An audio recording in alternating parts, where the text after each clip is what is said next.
Hello everybody, Slick Phoenix here, and this time I'm going to talk about the upcoming event here, the Despot's Noble Flame Prison. It's our first fire event in a long time, so I know a lot of fire mains are excited because the Eidolon's going to be better than some of the other fire ones that we have. We'll finally have a 45% elemental damage Eidolon, which will be great. So let's get on with talking about the event, alright? Let's get over here to the Japanese Wikipedia page and go over some of the details. Let me scroll down here. First off, I want to give a reminder to everybody that you need to go to the event page first. Before you do anything, go there so it has a chance to run whatever it runs in the background that clears out all of your tickets and orbs and souls and stuff that you'd collected from before. Because if you don't do that and you just start going right into joining some raid battles, using your BP and seeds on that, if you start doing that, and as soon as you go to the main page, what you have gathered already will disappear. That's just something they put in there. They had an issue a while back with some of the maintenances that they did that kind of screwed everything up and had people locked into battles and couldn't get out. So I think this is just something they implemented to prevent that, and it's been going on for a while now, so most of us are used to it. If you're not, just remember, go to the event page. Very first thing you do before you start joining anything, just go there, get that done with, and then you don't have to worry about it again. Alright, that being said, this boss, again, like I said, is fire, so you want to bring your water teams. You also, what's in particular, and we'll learn about this as I talk over here about all this stuff, you'll want to bring either someone with a cleanse or a debuff shield, or maybe even both if you got both. Some of the videos I've seen people using Mordred with Maiden's Prayer and just cleanse when it's needed. So let's talk about the bosses. There's the three difficulties: Standard, Expert, Ragnarok. Standard, it's going to be pretty easy, don't really need to say much. One of the things about this boss is if you put Drowning on her, one of those damage over time little debuffs comes standard on Mordred and some of the water Kami. Can't remember which ones off the top of my head. Add it when they use their abilities. Drowning. This boss on standard will take a turn to just get rid of it. She just automatically gets rid of it. It's one of her triggers. And this, the last boss, Ilyanka, and even with Water Rag, we've noticed that they've started having triggers. And this is going to be something going forward. There's going to be event triggers of abilities and things that these bosses do. So I want to try to highlight those. So in Standard, she just removes it. In Expert and Ragnarok, if you put Drowning on her, she'll take her next action to remove it. And then on Expert and Ragnarok, she will also put a resist to debuff shield up. Not a shield, but just a buff to herself. The increased resistance to debuffs. In one instance, I saw where it didn't seem to affect that much, and that was when I was watching a Light vs. Ragnarok battle. And the Water vs. Ragnarok, it affected a little bit, but didn't seem like it was too extremely detrimental, especially when they were using Mordred with the resist down. The Light also had a light resist down, so that, I think both of those together helped overpower her resist up. But anyways, going on about the boss. Expert is going to have 4 million hit points, and Ragnarok is 12 million. This is going to be a new standard. They're getting bigger, more hit points because we're all getting stronger, and many of us are hitting a lot harder now that we have full SSR teams with our accessories and full SSR weapons grids, and so just this power creep, and they're ramping up, just making them a little harder. So, what else does this boss do? So I already talked about the Drowning. Now, another effect that both Expert and Ragnarok have. Expert and Ragnarok do the same exact things, just obviously Ragnarok is going to be more powerful at it. When the boss gets to 50% health, regardless if she's in stun, if she's in rage, not rage, whatever, once she gets to 50% health or less, she is going to do an area of effect, AoE, damage to all of your girls, and then attempt to put a Doom debuff, which is the insta-death debuff. In Expert, I know for sure they have 2 turns to live, and that's where you need either the cleanse to cleanse it, or a shield to put on beforehand, so that when she does do it, it just misses anyways. Or you can take your chances, whatever you feel like doing, but yeah, that's where you really need that. I don't know if Ragnarok, if it's the same 2 turns. I mean, it says 2 turns here, so I'm going to take their word for it and say 2 turns. I remember in the past where there was one where it was the Expert was like 2 turns, but then the Ragnarok was like 1 turn kind of thing. So anyways, just want to throw that out there in case, just so you can be ready for it. Normal charge, normal bursting is she's going to do an AoE burst, but then she is going to put a burn dot, damage over time, debuff on your girls, as well as increase her dual attack and triple attack rates. So kind of like Wind Ragnarok does, as well as Thunder. I mean, they both increase their dual and triple attack rates. So there, she's going to have one of those. And then for Raging Charge, she does an area of effect again, and it hits a bit harder, but she also removes one of the buffs on all your girls. So be aware of that, and that's not too bad, but here's where it kind of talks about it more. So if you just go down the page, I'll include a link to this page and such. So those are the bosses, that's what you have to worry about. Recommended, like I said, in the videos, I saw a lot of Mordred use with Maiden's Prayer as the EX ability. During Burst Hour, why not use Arthur with her hero weapon? If you have Shingen, you can put Provisional Forest on her and just deal a whole ton of damage. I haven't seen any Hercules. I mean, they said Hercules could be good for solo. I saw the solos videos with Mordred, so I don't know. Maiden Prayer EX is what they suggest. Keep going down. This is all of our rewards that we can get. So let's talk about these rewards. So we've got our Eidolon. I believe that's Andromerit. I didn't even say her name before. Let me go up here. Nope, Andromelik. Okay. Some of them have had it spelled wrong and such. So Andromelik right here. Back down, Andromelik. So she increases dual attack of all Eidolons for her active when you summon her. And then her passive, there's that 45% elemental.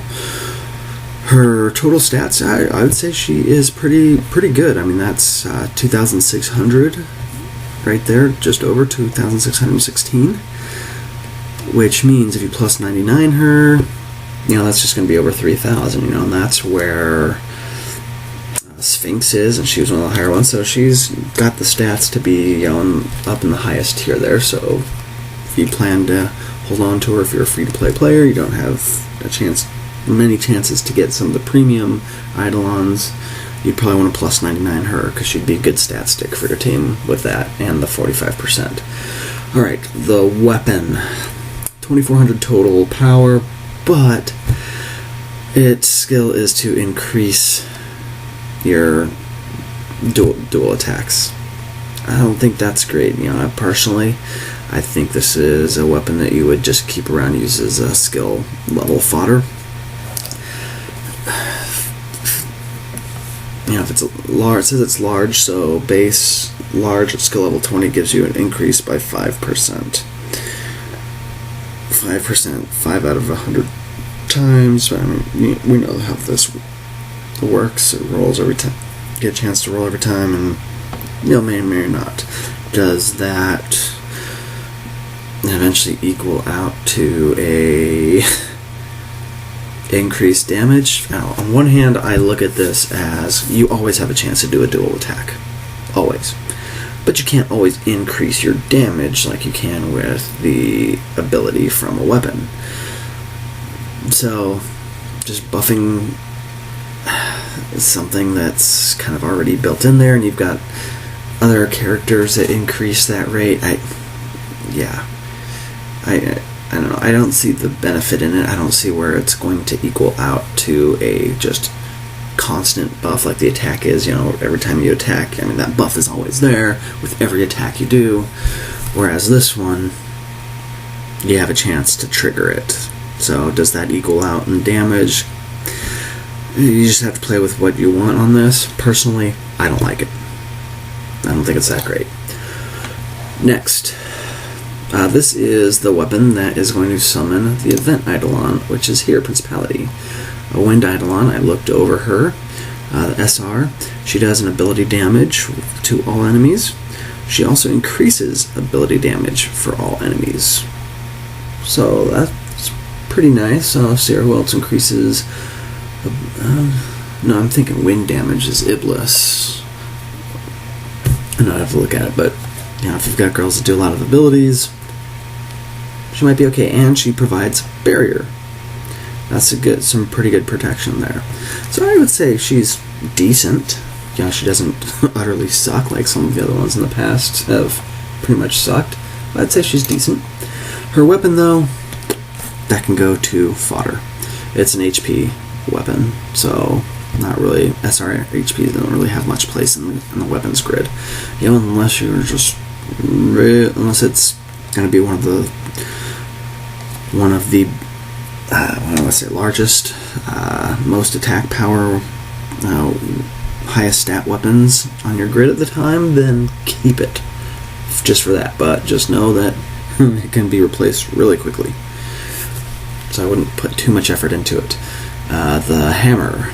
This one is one that's good to keep. 1800 attack power, and it has the increase of offensive power, so the attack, which 13% once you get skill level 20. So if you're working on your fire grid and don't have it full of SRs yet, this is certainly one to look at keeping. 1800 power, that is nice and strong. The gun, it's HP again, so most likely fodderable unless you really need it for D'Artagnan, to use D'Artagnan. Then do that. Just know that in the not too distant future we're going to be getting the Fire Ragnarok, which means that the hero fire weapon will be opened up that you'll be able to trade for and use that with D'Artagnan, if you like D'Artagnan. So that's it for the weapons. Missions, event missions. Now we're going to get those every time.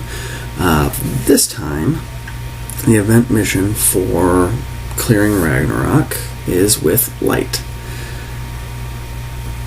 So get your light teams ready to solo that Ragnarok. You can use elixirs to do it. Whatever you gotta do. My suggestion is go in at burst hour.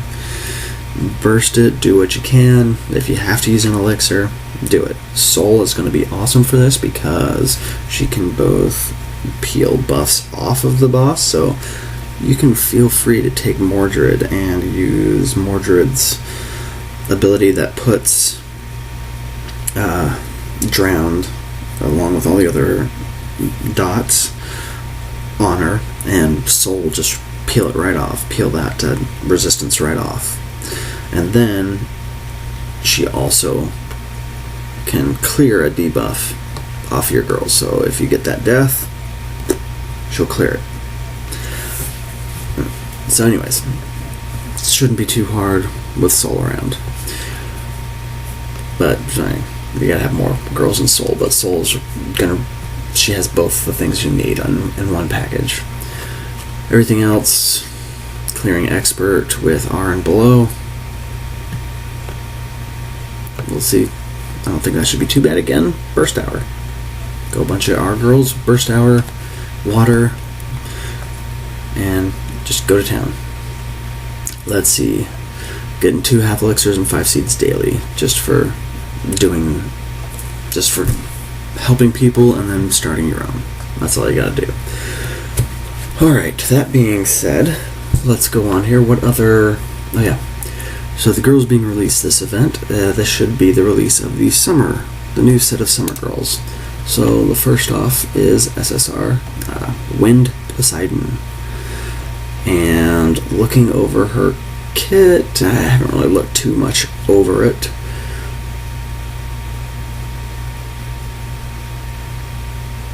Looks like a debuff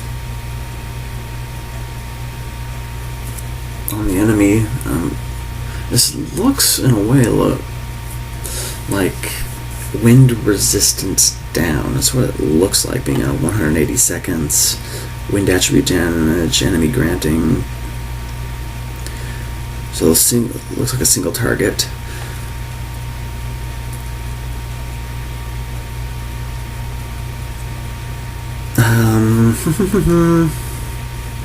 So obviously she increases lightning tolerance, so if when you're taking your team against lightning, she can help or thunder. She has regeneration on the whole team. She seems okay, a lot of people want her just because she's limited. I don't know enough about her yet. Next is going to be Boreas, which was a wind before, and now she's going to be water. She's got a little swimsuit and her water gun on. She's released with a gun.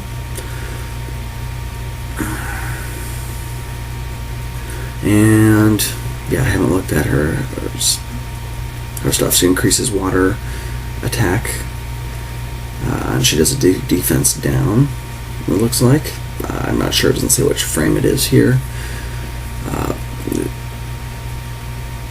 Looks like my assumption is that this last one is supposed to be raiding, so maybe she has some sort of rage punish that she does. Yeah, obviously I didn't do a lot of preparation talking about these girls. Usually some of these limited girls aren't always the greatest. The one exception I've found to that so far has been Karen or Cow. She's been freaking amazing on my Thunder team. Then Ignis, who was originally a fire, is turning to Thunder. And yeah, she just does damage to all enemies, and then her own looks like her own attack probability, like I'm assuming this is either data or just DA, and then the defense down. I'm assuming this is to herself. So yeah, those are the summer girls that we are looking for. Too bad they don't have a link to the original one here. Beach Striker, I'm assuming her release weapon is a beach ball, like right there. So yeah, those are the limited girls that should be coming out, and our event, and the event itself. So, should be a fun event. Been a long time since we've had fire, and I hope you have found some of my information in here useful and helpful. So, until next time, happy hunting, and I will see you out in the battlefield. Take care.